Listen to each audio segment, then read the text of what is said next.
नाज़रीन, सकरन मेरापुर रोड जे रहवासी ग़ुलाम Akbar कीरियो, Yakub कीरियो, Ali Asghar कीरियो सकरन media centre पहुंची प्रेस कॉन्फ्रेंस करे चयो त मुंहिंजा भाइटिया मुंहिंजे ख़िलाफ़ कूड़ियूं अफ़वाहूं फैलाए मुख़्तलिफ़ केसनि में फासाए मुंहिंजी ज़मीन फबाइण जी कोशिश करे रहिया आहिनि। हिननि 14 फ़ैसिलनि में मूंखां लखें चटियूं वसूल करे चुकिया आहिनि। इन बावजूदि हू असां ते माण्हू अगवा करण जो ग़लति इल्ज़ाम हणी रहिया आहिनि। वधीक तफ़सील ॾिसंदा SMC न्यूज़ रिपोर्ट कुर्बान उमरानी। मां सकरन शहर जो रहाको आहियां। हैदरी मस्जिद के भर में मुझो घर आहे, मेहरापुर रोड लॻ।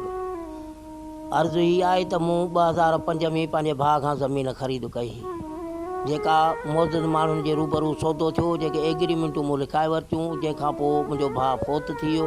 हुनजे पुटनि हनीफ़, अब्दुल्ला, रमतला, शरीफ़ खाते ॾियण जे करे हुननि मूं ते कूड़ा इल्ज़ाम हणी पंहिंजे फबाइण लाइ करे ज़मीन वरी नमूनो कयो आहे। जंहिंखां पोइ उहा फ़ैसिलो थियो आहे मोतबर माण्हुनि कयो आहे।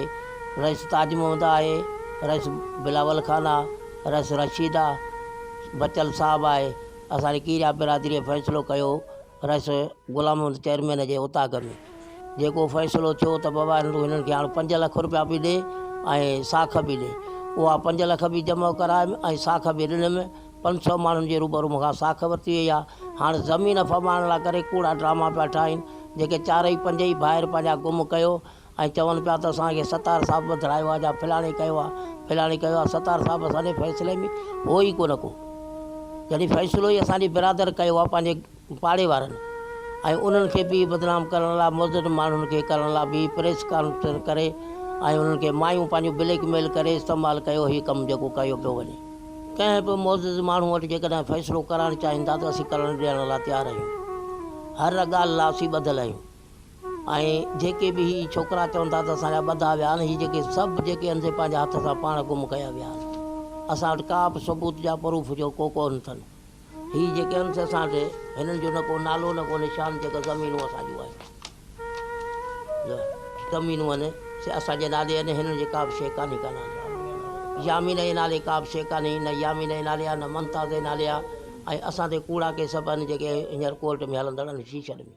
जेके चयूं त असीं हथु खणंदासीं, उहो बि हथु कोन कयो। जीअं त अॼु यामीन जी घरवारी आहे, असां ते प्रेस कॉन्फ्रेंस कई जेका कूड़ी आहे, उन जी असीं तरदीद कयूं था। सतार साहब इन में कोन इन्वॉल्व, ऐं न ई असांजो फ़ैसिलो सतार साहब कयो आहे। असांजो फ़ैसिलो बिलावल कीरियो, ताजमल कीरियो, रशीद इन्हनि कयो आहे। वरी नवाब जो ताक़ ते, जंहिंमें वरी नवाब बि हुयो। असांजे पाड़े मौजूदु सभिनि फ़ैसिलो कयो हुयो। इन खां अॻु में असांजो अनु खणी आहे, असां ते FIR करायूं।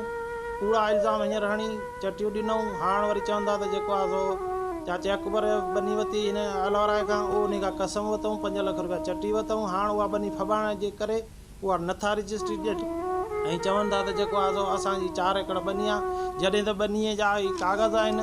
हिते यामीन जो को बि नालो निशान या को हिकिड़ो वैसो बि यामीन जे नाले ते हुजे, असीं 4 एकड़ त छा पर सभु बनी बि यामीन खे ॾियण लाइ तयारु आहियूं। जॾहिं त हीअ नाला सभु हिन में आहिनि, सभु हिसेदार चढ़ियल आहिनि। बाक़ी रही अलहराए वारी बनी, उन जा जेको आहे सो चाचे अकबर ख़रीद कई हुई, उहा जेको आहे सो फ़ैसिलो वरी करायो वियो। जंहिंमें फ़ैसिले में बिरादरी में उन खातो कोन मिली सघियो, गुज़ारे वियो। जंहिं फ़ैसिले में बिरादरी चटी रखी 5 लख ऐं उन खां कसम बि वरितो वियो। 50 माण्हुनि जे साम्हूं कसम थियो ऐं सतार साहब ते हरूभरू इल्ज़ाम हणनि था। सतार साहब असांजो फ़ैसिलो कयो ई कोन्हे। हिन खां अॻु में बि 14 चकर फ़ैसिला थी चुका आहिनि। हिकिड़ो चकर बि धड़नि फ़ैसिलो पाण कोन मञियो आहे। हिन खां अॻु में शबीर मंगसेठ बि पाण विया फ़ैसिला करायूं, असां उन खे बि मञियोसीं, तॾहिं बि पाण कोन मञियो। अॼु वरी जेको आहे ड्रामो करे, जेको आहे सो बनी फबाइण जे करे कूड़ा इल्ज़ाम हणे पंहिंजा माण्हू यामीन पाण गुम कयो अथनि, ममताज़ पाण गुम कयो अथनि, अब्दुल्ला, रमतला इन्हनि जी असांखे का ख़बर कान्हे। पाण सभिनि खे गुम करे असां ते इल्ज़ाम हणी रहिया आहिनि। इहे सोटनि मुंहिंजा ऐं मेरापुर रोड सकरन वेठो आहियां, नज़द हैदरी मस्जिद। हरूभरू इल्ज़ाम पिया हणनि ऐं हींअर बि सुबुह खां वठी जेको आहे असांजे घरनि खे पोयां अधड़ सिरूं हणण लाइ वेठा आहिनि, कूड़ा इल्ज़ाम हणनि पिया। ऐं जेको आहे प्रेस कॉन्फ्रेंसूं कूड़ियूं कनि पिया, सरदार साहब खे हरूभरू कूड़ा इल्ज़ाम हणनि पिया। जॾहिं सरदार साहब कंहिं ॻाल्हि में इन्वॉल्व ई कोन्हे, हिन फ़ैसिले में इन्वॉल्व कोन्हे को, त वरी उन्हनि जा जेको आहे फ़ैसिलो कयो ई कोन्हे उन, त उनखे असीं छो चऊं। फ़ैसिलो असांजो वॾे नवाब जो ताक़ थियो, जंहिंमें बिलावल कीरियो, ताजमल कीरियो, रशीद कीरियो, इन्हनि फ़ैसिलो कयो। वॾेरो नवाब हुयो, जिन मौज़ूद जे साम्हूं